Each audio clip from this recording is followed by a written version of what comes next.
On the day of my father's funeral, I called my husband, who hadn't shown up. As soon as he answered, he yelled at me. What are you doing? Did you forget what day it is today? Huh? What day is it? I'm at my father's funeral. What about you? What are you doing?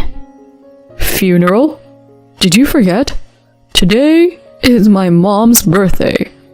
Hurry up, buy some premium champagne, and come home. Frustrated by my husband prioritizing his mother over my father's funeral, I reached my limit. Despite boiling anger, I took a deep breath to calm down. I turned on the speakerphone on my smartphone to let everyone hear our conversation with my husband. My name is Emma.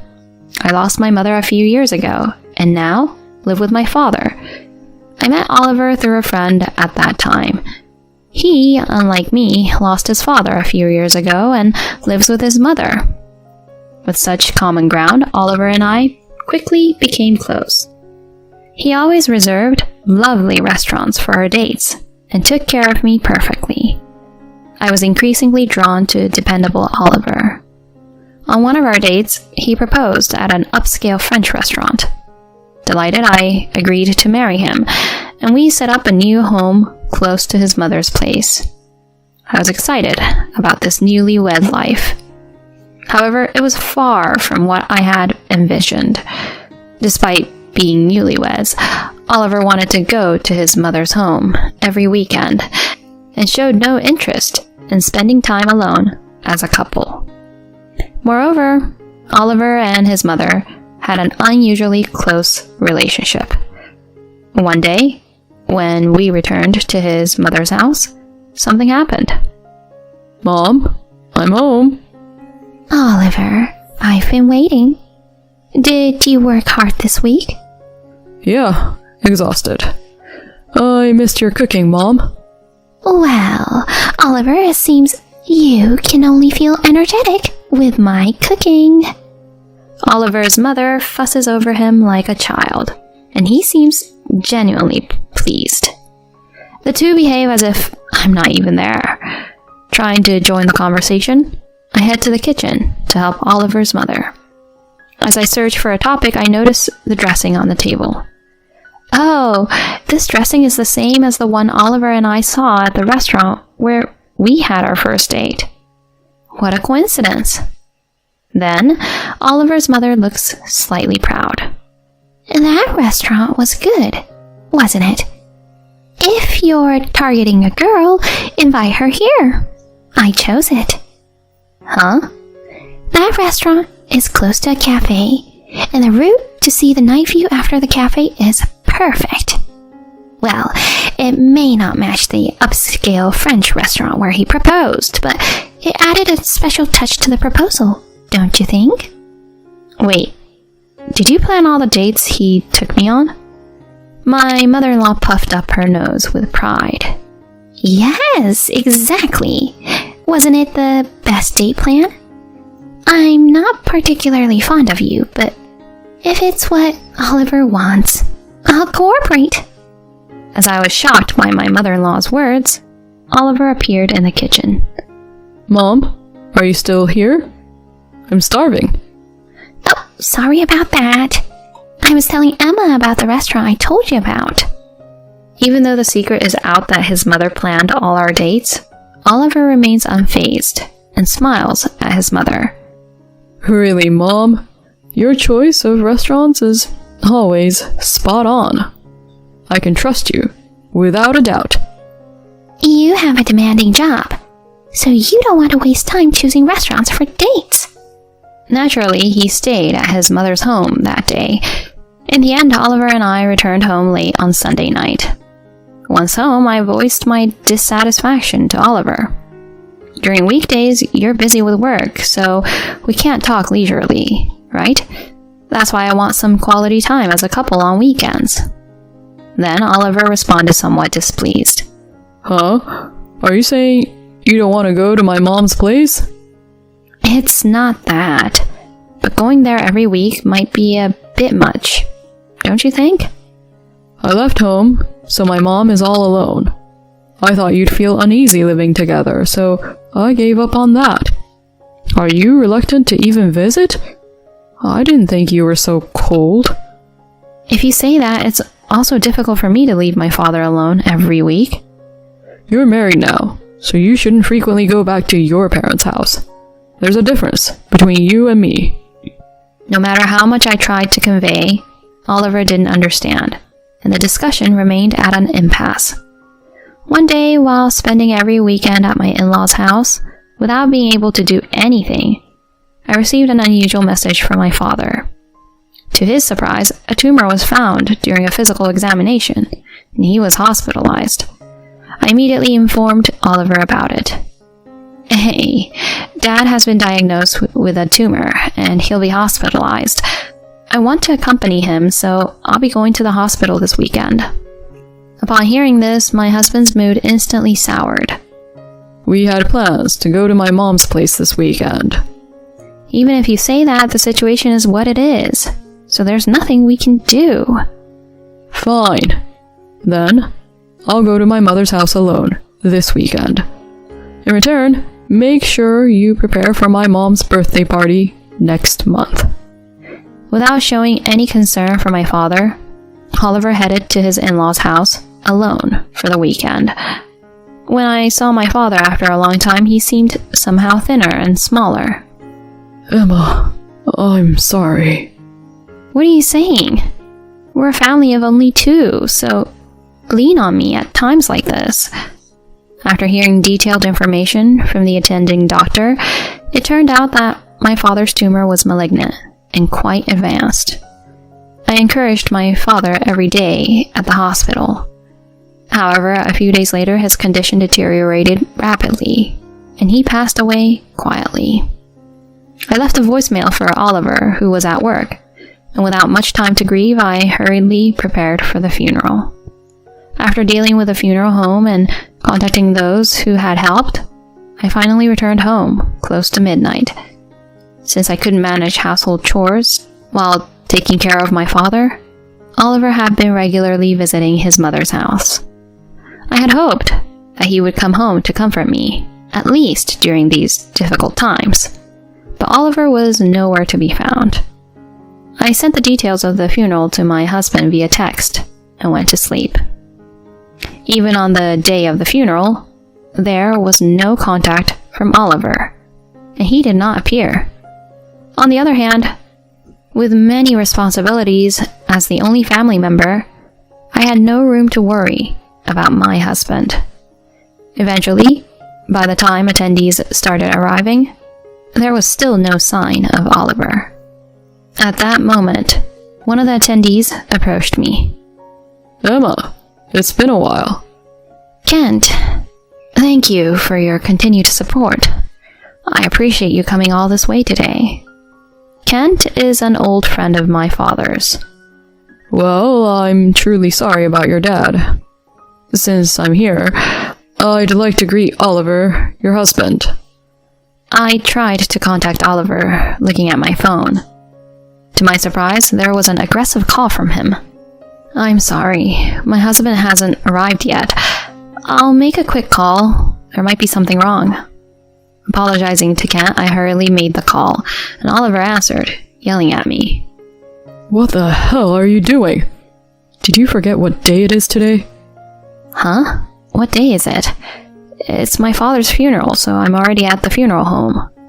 What on earth are you doing, Oliver? Funeral? Did you forget today is my mom's birthday? Hurry up, buy a fancy champagne and come home. Frustrated by my husband's prioritizing his mother over my father's funeral, I reached my limit. Despite the boiling anger, I took a deep breath to calm down. Then, I turned on the speaker of my phone, connected to Oliver, so everyone could hear our conversation. Oliver's voice echoed around. Hey, are you listening? How about saying something?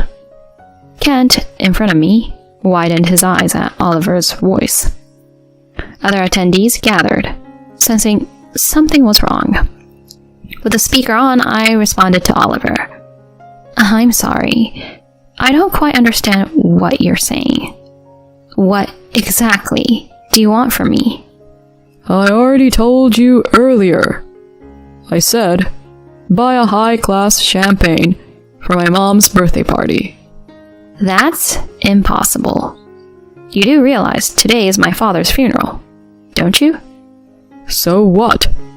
Today is my mom's once-a-year birthday. Who cares about someone who's not even in this world anymore? Take care of my living mom instead. A special day. I can't think of anything more important than my father's funeral. Can you? What? You're already married to this family. Do you really think you're allowed to put your own family first? Like that? The attendees were stunned by Oliver's words. I fell silent and he continued to curse at me. To begin with, I hated that you went to the hospital to take care of your father. Even though I let you go to the hospital with the promise of properly preparing for my mom's birthday, you're such an ungrateful person. If it weren't for the timing, I would have properly prepared for your mother's birthday party too. But right after my father passed away, I can't possibly celebrate. Oliver let out a heavy sigh on the phone. Your old man dying right before my mom's birthday is such a hassle. Enough already. Talking to you won't get us anywhere. I was a fool to rely on you. Today, my mom and I will celebrate her birthday. Just the two of us. Saying that, Oliver unilaterally hung up the phone. I immediately turned to Kent. I'm sorry. It seems my husband won't be coming after all. I see. Emma, you must be going through a lot. If you encounter any problems, feel free to consult with me. Kent kindly offered words of comfort to me. The attendees also directed sympathetic looks my way. After greeting Kent and the attendees, I returned to the funeral preparations, successfully concluding the funeral without any hitches. Exhausted upon returning home, my husband was still absent. I made up my mind to completely sever ties with Oliver and went to sleep. The next night, when Oliver returned home, he was clearly irritated. Hey, I'm back. Aren't you going to greet your husband? As irritating as it was to even talk to him, I couldn't help but ask due to his unusual behavior. What's going on? Why are you so frustrated? Oliver complained to me, looking annoyed. Nothing's going on. I got suddenly transferred from sales to warehouse duty today. Ah, about that. Without showing any surprise, I responded, earning a skeptical look from my husband. What's with that? You're talking like you knew it would happen. Well, I did. But I didn't expect the results to come out this quickly. My words left Oliver wide-eyed. Did you do something? No way someone like you can interfere with the personnel decisions of a big company like ours. I wasn't the one who proposed it. Then, who the hell interfered? Kent did. Kent? Who's that? Oh my. Don't you even know the name of your company's executives? Wait, Kent? You mean the executive? How do you know about the executive? Kent is an old friend of my father. It seems my father informed you about my husband working in the same company, and he wanted to greet you during the funeral. Talking directly with the executive? Hey, set up another meeting with the executive. I don't know how this misunderstanding happened, but if I talk to the executive, I'm sure we can get this unjust transfer revoked. I think it's useless. Just do it. You know the contact, right? Call the executive right away. I wanted to properly thank Kent, and making the call is fine, but despite Oliver relying on me while overlooking his actions, I called Kent. Kent promised to come after I explained the situation to him. The next day, when Kent arrived, Oliver clearly exhibited a fawning attitude. Kent, I apologize for not being able to meet you the other day. I've been looking forward to it. Kent smiled wryly as he entered our home. When I offered coffee and sweets, Oliver immediately scolded me. Hey, what's with these cheap sweets? Didn't you buy them from the store my mother recommended? These are the sweets my father loved. I wanted Kent, who came to visit us, to feel nostalgic. I don't care about that. Just do as my mother says, and you can't go wrong. Kent intervened to soothe us. He always loved these sweets. How nostalgic. I'll take one. Saying so, Kent took a bite of the sweets, and Oliver praised him excessively. As expected of Kent. Even if you're served cheap sweets, you're so broad-minded that you won't be offended. Feeling a bit fed up with the obvious flattery, Kent asked Oliver with a slightly irritated tone. So, what's the matter you wanted to discuss? Prompted by the question, Oliver leaned forward in his seat. Regarding the recent personnel change, I thought there might be a misunderstanding. I don't think it's right to transfer a capable salesman like me to the shadows of the warehouse. A misunderstanding? I don't know what my wife told you, but please, don't take a housewife's playful words seriously. There should be no reason for me to be transferred to a windowless department. Hearing this, Kent let out a deep sigh. I haven't heard anything from her. The reason for this personnel change is entirely based on your own actions. What do you mean by my actions? We shouldn't put people in business who don't have the common sense to show up at their father-in-law's funerals. That's what we decided. Upon hearing that, Oliver hastily began to justify himself. That's not it. My mother wasn't feeling well, and I couldn't leave my parents' house no matter what. Oliver's desperate excuse made Kent furrow his brows. That's completely different from what I heard. I told you, don't take my wife's story seriously. No. What I heard was the conversation over the phone with you. On that day, you said on the phone that you couldn't come because there was a birthday celebration for your mother. Why was she... Oliver suddenly turned pale. When you and your wife were on the phone, I was also present. Thanks to her putting the phone on speaker, I was there during the call, even during the funeral service, where everyone heard your insults. Also the reason why you didn't attend your father-in-law's funeral. I thought that when I was invited to your house this time, I could hear words of reflection from you, but as soon as you opened your mouth, it was just lies to protect yourself. It seems my decision to remove you from sales was the right one. Wait a minute. Panicking, Oliver clung to me this time. Emma, please, say something too. If I'm removed from sales now, I'll be off the promotion track. If I can't get a promotion and my salary decreases, you'll be in trouble too, won't you? I coldly replied to him. Huh? I won't be in trouble at all. Your life is at stake. No, it's not. Whether you succeed or not, my life won't change at all. I have no intention of staying married to you any longer. In response to his plea, I handed him the divorce papers. I'm getting a divorce from you. Oliver laughed at my statement. Divorce?